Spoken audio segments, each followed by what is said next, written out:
Hello everyone, welcome to our channel Legal Mind Map. So today in this video we'll cover suit for recovery under order 37 of CPC format. ठीक है, तो हम format इसमें cover करेंगे but थोड़ी सी explanation भी cover करेंगे इसके अंदर. Then we will cover the format which is like draft हम कवर करेंगे प्रॉपर फॉर्मेट के साथ. Then affidavit and the subject is our drafting, pleading and conveyancing. So let's start our video. सबसे पहले हम एक एग्जांपल से समझेंगे कि किस सिचुएशन में हमको ये ड्राफ्ट बनाना होता है. ठीक है, सेक्शन 37 का सिनेरियो क्या है हमारा. एबीसी फर्नीचर लिमिटेड एक वेल नोन मैन्युफैक्चरर है वुडन फर्नीचर का. ठीक है, एक्स वाई जेड शोरूम है एक रिटेलर. ठीक है, जो रेगुलरली परचेज करता था फर्नीचर एबीसी से रीसेल के लिए.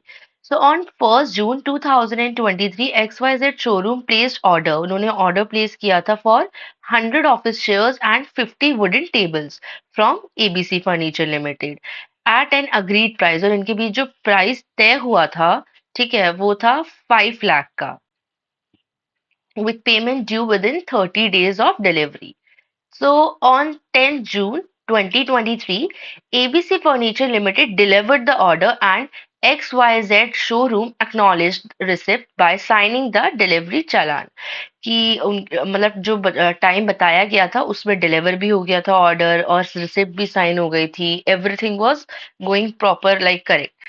Okay, so despite multiple reminders, XYZ showroom failed to make the payment by 10 जुलाई. ठीक है, 10 जुलाई तक वो पेमेंट नहीं कर पाए काफी सारे रिमाइंडर्स के बाद भी XYZ showroom. So ABC furniture limited send a legal notice. तो एबीसी फर्नीचर ने लीगल नोटिस सेंड किया. ठीक है, 15 जुलाई को, demanding for payment with in 15 days की. 15 डेज में उनको पेमेंट उनकी मिल जानी चाहिए. काफी लेट हो रहा है. जो बात हुई थी उस पर वो नहीं रह पा रहे हैं. But XYZ showroom ignore the notice. उन्होंने उस नोटिस को कोई लाइक तवज्जो ही नहीं दी, इंपॉर्टेंस ही नहीं दी, इग्नोर कर दिया.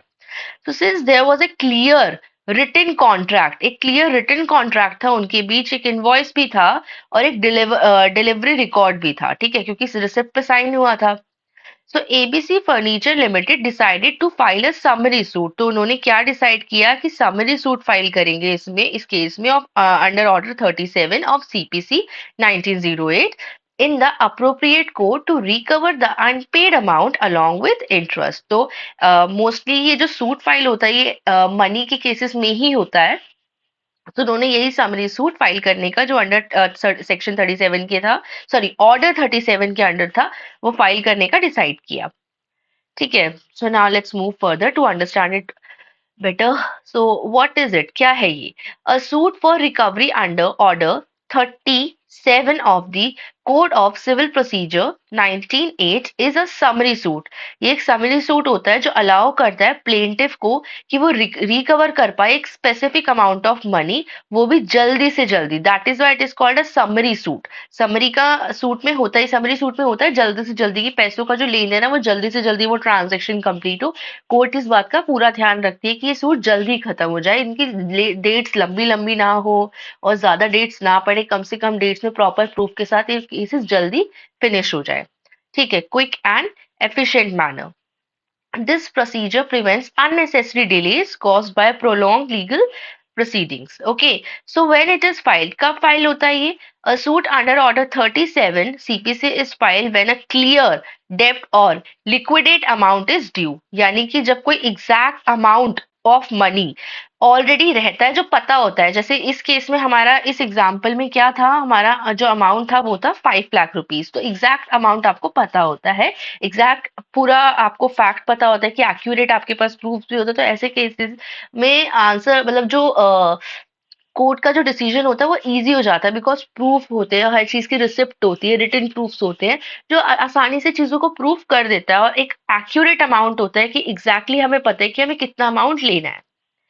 ठीक है, so the claim arises from a bill of exchange. ये जो क्लेम आया था वो अराइज कब हुआ था, अब बिल ऑफ एक्सचेंज से. अ रिटन प्रॉमिस टू पे अ स्पेसिफिक अमाउंट. सबसे पहले इनके बीच बिल ऑफ एक्सचेंज हुआ था, एक रिटन प्रॉमिस हुआ था कि वो स्पेसिफिक अमाउंट को पे करेंगे. ठीक है, और वो उन्हें बदले में फर्नीचर देंगे. देन अ हुडी और promissory note. A legal document क्या होता है, ये एक लीगल डॉक्यूमेंट होता है जो स्टेट करता है कि promise to pay. Then a written contract where a debt is clearly mention, जहाँ पे उनकी सारी डिटेल्स, उनका डेट क्लियरली मेंशन था. फिर enforcement of a guarantee for payment of a debt. कि गारंटी होती है कि हाँ भाई हमारे पास चीज रिसीव हो गई है, हमने रिसिप्ट पे साइन कर दिया, इतना डिलीवरी चार्जेस था, प्रॉपर प्रूफ कि that we are going to pay for it. So the defendant has no valid defense to contest the claim. तो डिफेंडेंट जो है जिसने पैसे नहीं दिए हैं उसके पास कोई वैलिड कोई प्रूफ ही नहीं है कि वो ये बोल सके, अपने आप को डिफेंड कर सके कि वो पैसे नहीं देगा या फिर उसके कोई पैसे बनते ही नहीं है देने, उसका कोई पेमेंट बनता ही नहीं है. ठीक है. सो अब इसे कौन फाइल कर सकता है? ऑफ कोर्स क्रेडिटर, जिसको पैसे लेने हैं, who has a valid legal document showing that the डेब्ट ओन्स देम मनी. कंपनी या तो एक कंपनी हो सकती है, वो एक बैंक हो सकता है और एक फाइनेंशियल इंस्टीट्यूशन हो सकता है अगेंस्ट अ बोरोवर. ठीक है, जिसने लोन लिया हो या जो भी उनका कर्जदार है जिसको पैसे देने हैं. ठीक है ना, normal Hindi language. So who has defaulted on a loan और पेमेंट, जो पैसे देने में लाइक जिनका पेमेंट फेल हो चुका है, जो पैसे देने में फेल हो गए हैं basically. So, an individual or business entity who has supplied goods, services under a written contract and has not received payment. कोई individual या फिर कोई business entity जिन्होंने supply किया है कोई goods या फिर कोई services provide की है एक written contract के अंदर, और अब वो payment receive नहीं कर पा रहे हैं उसके against. So under what circumstances can it be filed. ठीक है, ये जो एक मिनट मैं एक बार वापस ऊपर आ रही हूँ इधर इस पॉइंट पे. ये जो मैंने आपको एक्सप्लेन किया है, ये पॉइंट्स मैंने आपको ट्रांसलेट किए हैं, ये मैंने उन सब के लिए किए हैं जो लोग इस केस को फाइल करेंगे.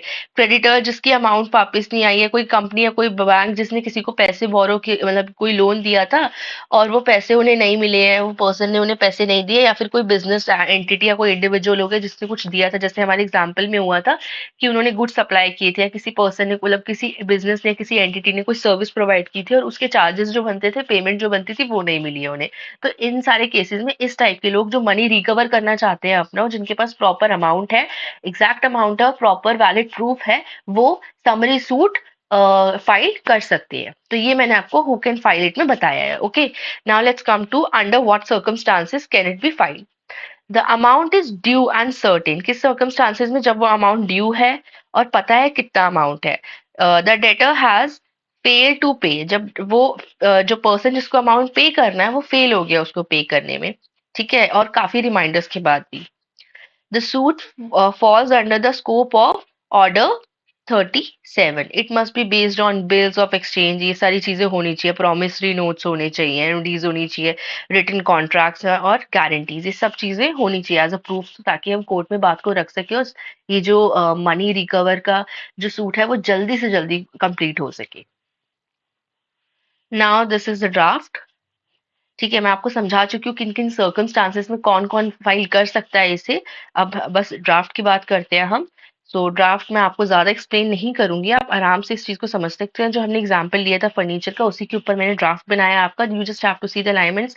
फॉर्मेटिंग देखिए आप कि मतलब किस तरीके से कौन सी चीज कब आ रही है.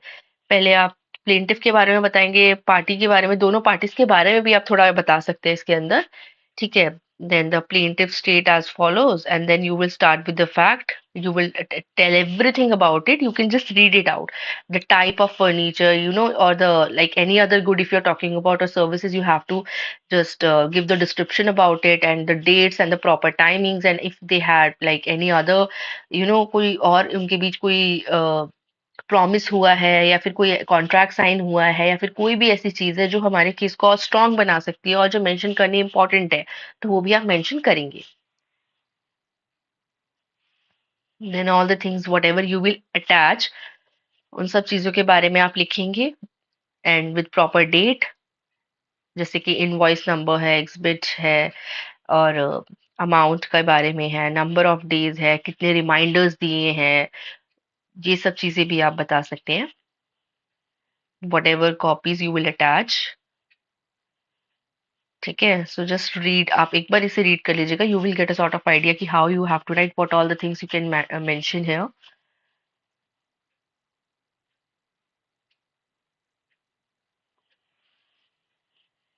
Then after completing with all the things, you will come to the prayer.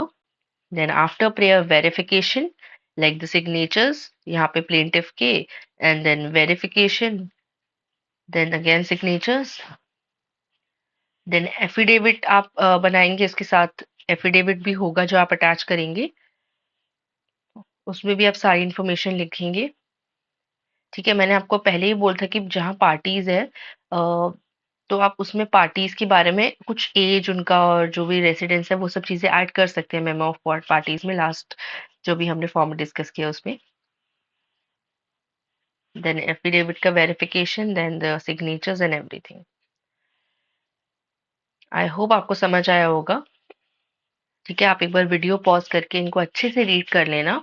सो मैं अननेसेसरी वीडियो को लॉन्ग नहीं लेके जाऊंगी, क्योंकि वीडियो बहुत लेंदी हो जाती है, एक इंटरेस्ट भी खत्म हो जाता है। और ये सब जो चीजें मैंने रीड आउट नहीं की है बस, क्योंकि इसमें जितना भी एक्सप्लेनेशन टास्क था वो सब मैं कंप्लीट कर चुकी हूँ with example. I have explained you, and उसी एग्जाम्पल का फैक्ट बना के मैंने ड्राफ्ट के अंदर प्रेजेंट किया, तो आपको इजीली समझ आ जाएगा। फिर भी अगर आपको ऐसा लगता है कि मुझे कहीं भी रीड आउट करने की ज़रूरत है या फिर इन ड्राफ्ट में भी कुछ एक्सप्लेन करने की ज़रूरत है, तो वो आप मुझे बता सकते हैं। मैंने जो ड्राफ्ट है वो विद प्रॉपर लाइक एक सीक्वेंस और जो-जो इम्पोर्टेंट चीज़ें थी वो सारी मैंने हाइलाइट भी की है, just to make sure that you will understand कि आपको कहाँ-कहाँ पे क्या-क्या चीज़ें लिखनी ज़रूरी है और किस सीक्वेंस में चीज़ों को मेंशन करना है। That's it in this video. I hope आपको वीडियो समझ आई होगी। Please don't forget to like, share and subscribe. Thank you.